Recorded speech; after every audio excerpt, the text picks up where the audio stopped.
ఓం మహాగణాధిపతయే నమః. ఓం గురుభ్యో నమః. ఓం శ్రీమాత్రే నమః. పరమేశ్వర స్వరూపమైనటువంటి జ్యోతిష, వాస్తు మరియు ఇతర అనేకమైనటువంటి శాస్త్రములను మనకు అందించినటువంటి మహర్షులకి నమస్కారం.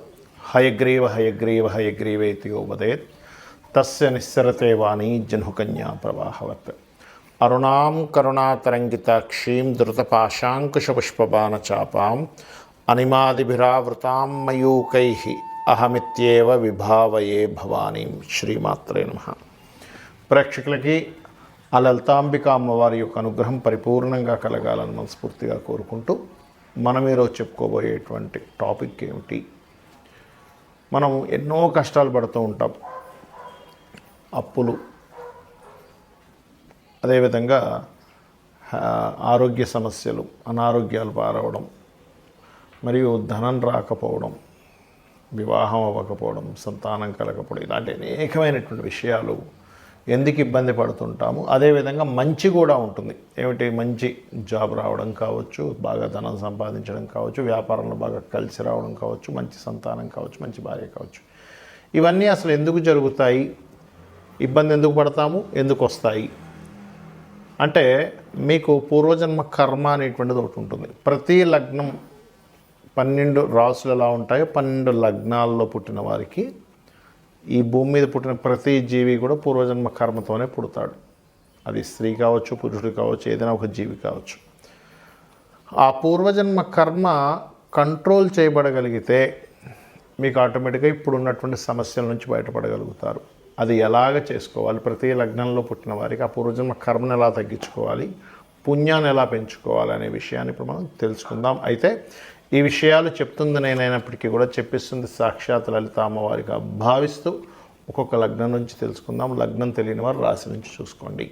ధనుర్లగ్నము ధనస్సు రాశి. ధనస్సు వారికి కనుక చూసుకున్నట్లయితే ప్రధానంగా మీకు ఉండే గొప్ప లక్షణం ఏమిటంటే గురుత్వ లక్షణాలు అధికంగా ఉంటాయి. ధనుర్లగ్నంలో జన్మించారంటే న్యాచురల్గానే మీకు ఒకరికి గైడ్ చేయాలి, ఒక మంచి చేయాలనేటువంటిది ఇన్బిల్ట్గానే ఉంటుంది. ఎవరో ఒక 1% ఆఫ్ కేసెస్లో గురువు పాడైపోతే చెప్పలేం, కానీ వాళ్ళలో ఆ క్వాలిటీస్ తగ్గుతాయి. కానీ 99.99% ఆఫ్ పీపుల్కి ధనుర్లగ్నంలో జన్మించాము అంటే గురుత్వ లక్షణాలు.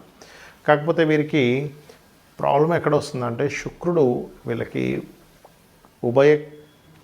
అంటే షష్టమ లాభాధిపతి ఆధిపత్య పాపి అవుతాడు ముఖ్యంగా. కావున వీళ్ళు పర్టికులర్గా శుక్రగ్రహ సంబంధంగానే వీళ్ళకి దోషం ఏర్పడుతుంది. అంటే స్త్రీ శాపము అంటారు ఒక ముక్కలో చెప్పాలంటే.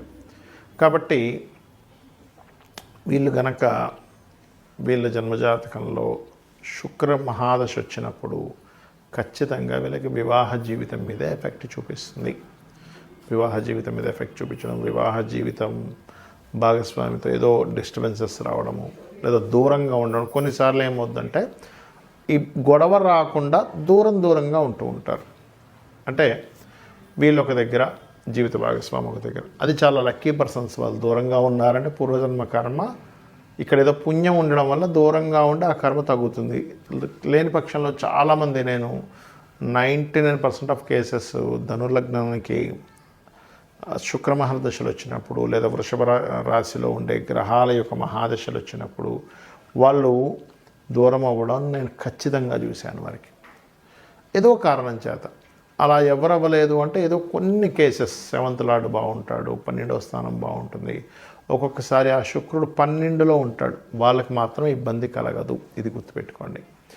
అలాగే మరొక విషయం ఏంటంటే, ఇక్కడ ఎప్పుడైతే మీకు పూర్వజన్మ కర్మ తగ్గాలి అంటే ఎక్కువగా మీరు బొబ్బర్లు దానంగా ఇవ్వండి.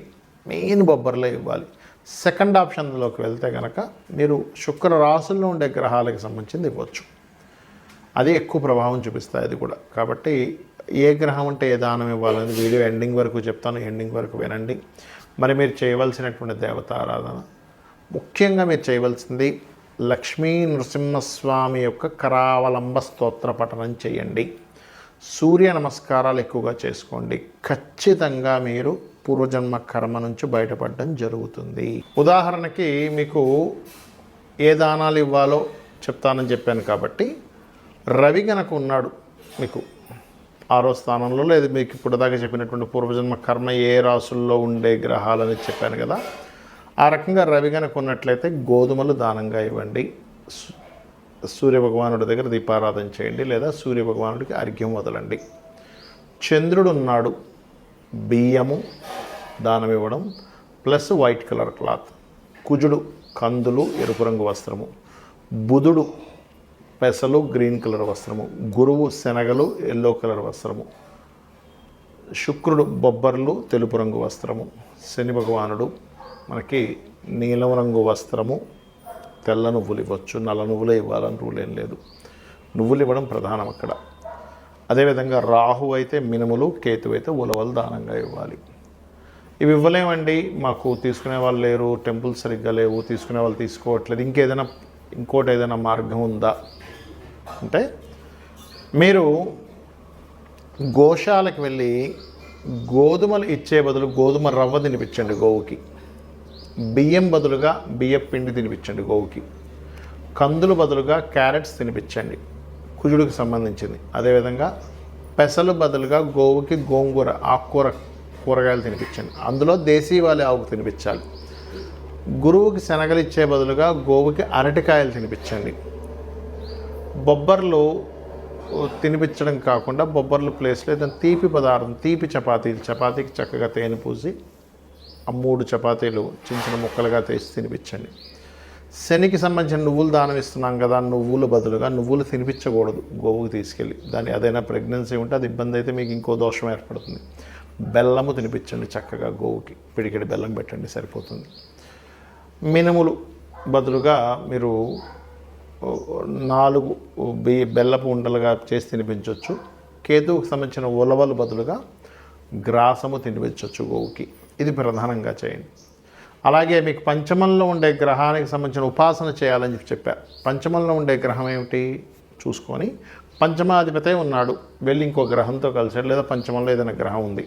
ఉదాహరణకి మేషలగ్నానికి అయితే పంచమాధిపతి రవి అవుతాడు, వృషభ లగ్నానికి అయితే బుధుడు అవుతాడు, కన్యారాశి అవుతుంది పంచమం, మిథున లగ్నం అయితే తులారాశి అవుతుంది పంచమం, కర్కాటకం అయితే ఈ రకంగా వృశ్చికం అవుతుంది, అంటే పంచమం కుజుడు అవుతాడు. అలాగా మీ లగ్నం నుంచి 5th లార్డ్ ఎవరో చూసుకొని ప్రధానంగా మీరు ఆ రకంగా సూర్యుడు ఉన్నాడు లేదా సూర్యుడు అయ్యాడు, అప్పుడు సూర్యభగవానుడే.